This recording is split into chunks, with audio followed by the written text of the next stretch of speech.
chapter of John when he talks about it. Some more, yeah. Right? It says, and greater works than these shall he do. And greater works than these shall you do. So all the works that I just mentioned through the Spirit, greater things are we going to do than he did at that time. Okay? All right? We're going to do greater things what he did at that time. All right? So, and we're going to show you the proof. Okay? This is all in the Bible. All right? St. John's 21 verse 25. And there are also many other things which Jesus did, the which, if they should be written every one, I suppose that even the world itself could not contain the books that should be written. Now, just to just to describe that real quick, this is after when the Lord rise from the dead, okay? And what happened was he rose from the dead, went back to Heavenly Father, came back on earth, and then he stayed with the prophets, the 12 apostles for 40 days and 40 nights. Okay, he was with them after he died. He rose again, and those 40 days and 40 nights, it's not written what he did, but it's written that he showed them. Isn't that verse? He said he showed them anything or what? No. Does it say that? Does it say that right? He showed them all the stuff that he was going to do when that we were going to get on the latter days, which is right now. So like Revelations, yeah, that's why the book of Revelations what Revelation means to reveal. And he told us in these last days, in those 40 days and 40 nights when he rose from the dead and it was with the prophets, that he showed us what we're going to do, and it was like he literally showed them. All right. He could have been. We're going to be flying around. That's not. Well, like the brother always quotes his. Truth is stranger than fiction. Yeah, that coins that phrase. The truth is stranger than fiction, man. Because this damn devil has made all these people believe that this world is a certain way when it's not. Dinosaurs still exist, right? I know it may sound crazy, but dinosaurs still do exist. If you look in the internet, we were much taller back in the ancient world. But you know King David, his crown was 70 pounds? Yeah, King David was about 10 or 11 feet. All right, and that was a normal height back then. And Goliath was about 17 feet. That's what I ask you this. Two things. How do you think you look at them pyramids in Egypt, right? You know what that's and you see how big them pyramids are in Egypt, and each stone in Egypt, right? And when you compare like one person standing next to one of those blocks, I mean it's like two them shits weigh 2 tons, man. We had to be much bigger and stronger to even move those kind of things. Another point is, I forget what you call it, but there's like a certain, if you know the name, there's certain stones.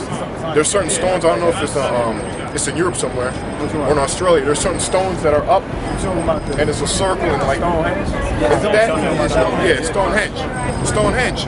You stand next to that. That's about goddamn one of those is about 4 tons, man. And stand up about what? I don't know, 20, 30 feet. Okay. Probably they're pretty high.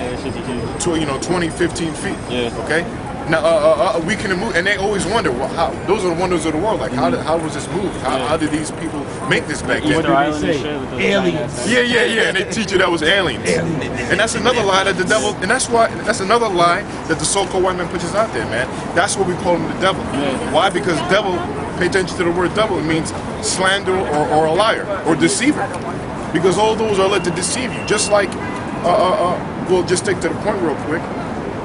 My point is for those things to be lifted up, we had to be bigger and stronger. And if you look it up on the internet, you'll see a bunch of dead skeletons and bones that are about 12 to 13 to 15 feet high. But they don't put them out there. They don't show you.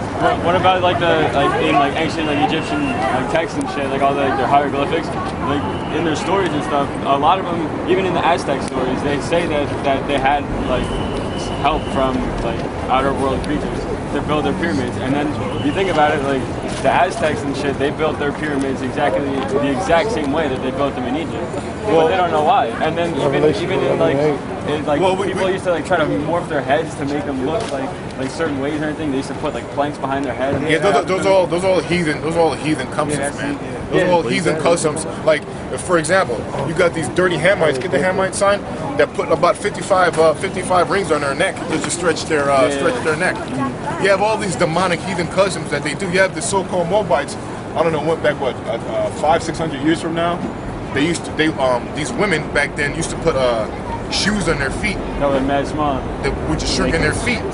So you got all these heathens trying to morph their bodies. So putting squeezing some of the back of your head to elongate your thing, that's not coming from aliens. That's demonic. All right. These are all these nations do something stupid to their bodies. You got these Hamites. They look at it. They put plates in their mouth. Is that from an alien? No. These are why they're called heathens, man. All right. And that's a perfect sounding word for these other nations, man. All right. Heathens. Okay. Dirty, stupid heathens, man. That's what heathens do. Call it things like that. Read. Right. It says Jeremiah 10:2. Thus saith the Lord, learn not the way of the heathens. Learn not the way of the heathen, man. That's why the Lord said don't follow these cousins. Why? Because they got their own gods. The Most High gave them their own so-called powers to debunk them. Why? Because they weren't chosen. They were never chosen. Okay? So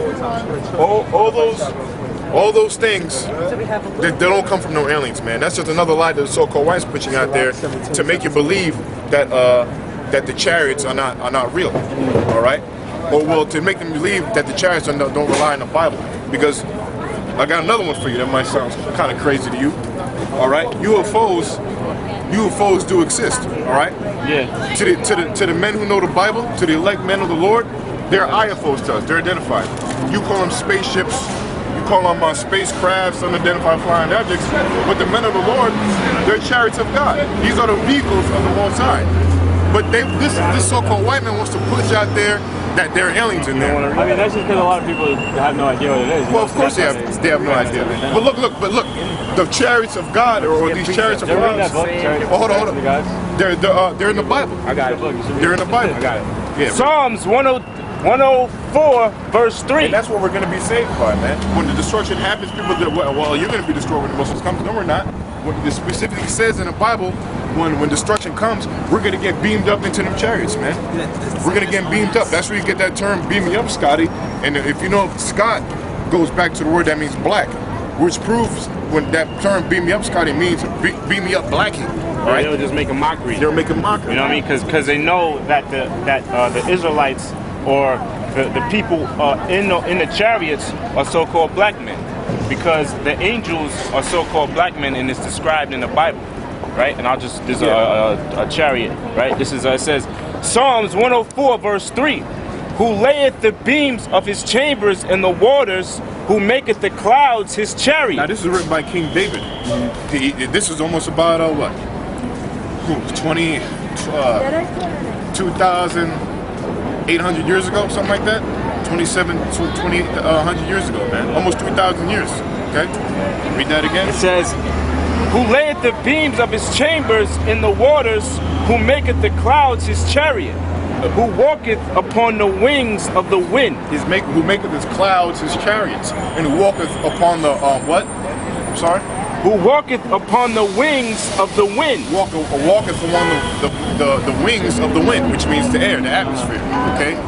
There's many scriptures to prove chariots. Got two. Leviticus chapter 40, verse 38. For the cloud of the Lord was upon the tabernacle by day, and fire was on it by night. Yeah, so that was, if you go into the book of Exodus, it tells you, you got it? Yeah, I got it. Well, we read it right here. All right, and that's another thing. When you see right here, they don't do it in the church. What's that? Isaiah 28 or 29? Get that real quick. I don't want to speak. I want the Bible to speak. Okay, this is Exodus chapter 14, verse 19. And the angel of God, which went before the camp of Israel, removed and went behind them, and the pillar of the cloud went from before their faces. See? Now look, read that again. Listen, read that. All right?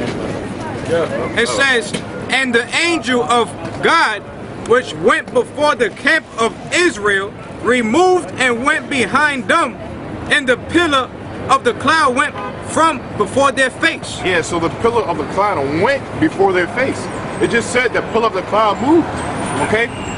Now these clouds moved, but it didn't move like was just described here. It said it went. It went before their face. Okay? Keep going. And stood behind them. And stood behind them. Verse 20. And it came between the camp of the Egyptian and the camp of Israel, and it was a cloud and darkness to them but it gave light by night to these. See, now just the angels went away, but it described this cloud being a regular cloud by day, but then when night came, it was a what? And it says, and it was a cloud and darkness to them, but it gave light by night to these. See, it gave light to them by these. Okay, so basically, it's saying, you see this? You see this right here? That's what the chariot. That's what the chariots looked at. This was leading the children of Israel out of the land of Egypt thousands of years ago. There you go. Exodus So 13. UFO's been around, man. This is in the Bible. Exodus 13, verse 21. UFOs to children of Israel. And the Lord went before them by day in a pillar of a cloud to lead them the way, and by night in a pillar of fire. See, to lead them. Say it again. Lead them. And by night.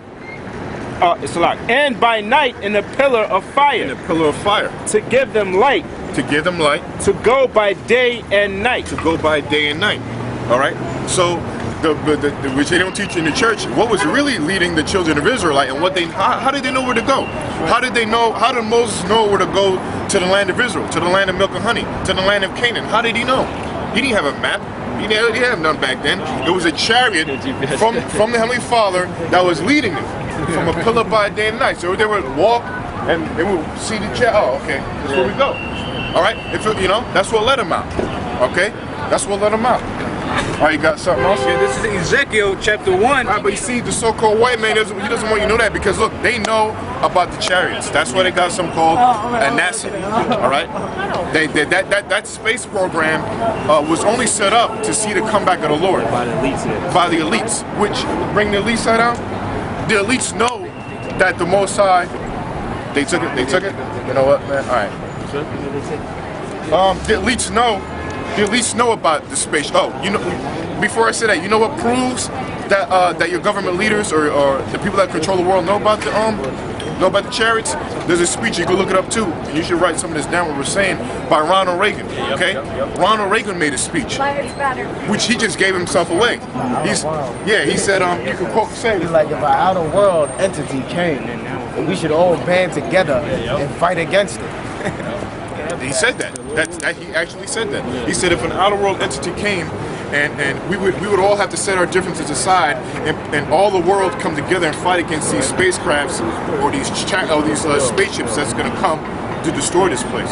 Okay, that's what you got. And ask yourself this: why are there so many movies about spaceships coming to destroy the planet?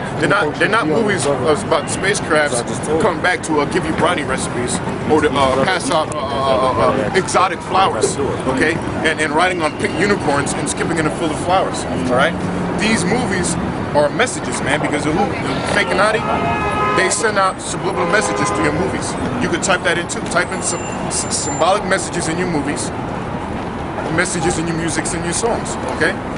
You'll see a whole bunch of stuff come up. All right? Yeah. But they know about these chariots. All right, well, peace out. Talking to you guys. Yeah, all right. Well, all right. Yep.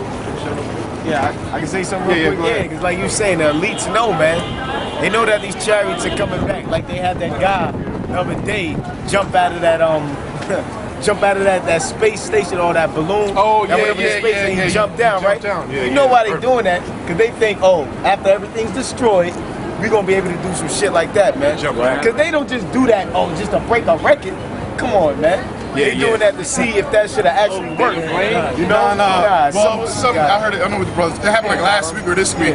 It was in the new report, and let me just say it.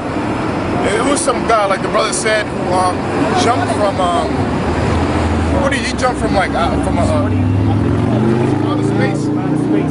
He jumped from, I don't know what the terms are, he jumped from somewhere out of space, maybe a couple of feet, well not a couple of feet, a couple hundred feet above the atmosphere on a space station, right? He jumped off the space station, went into the atmosphere and onto Earth.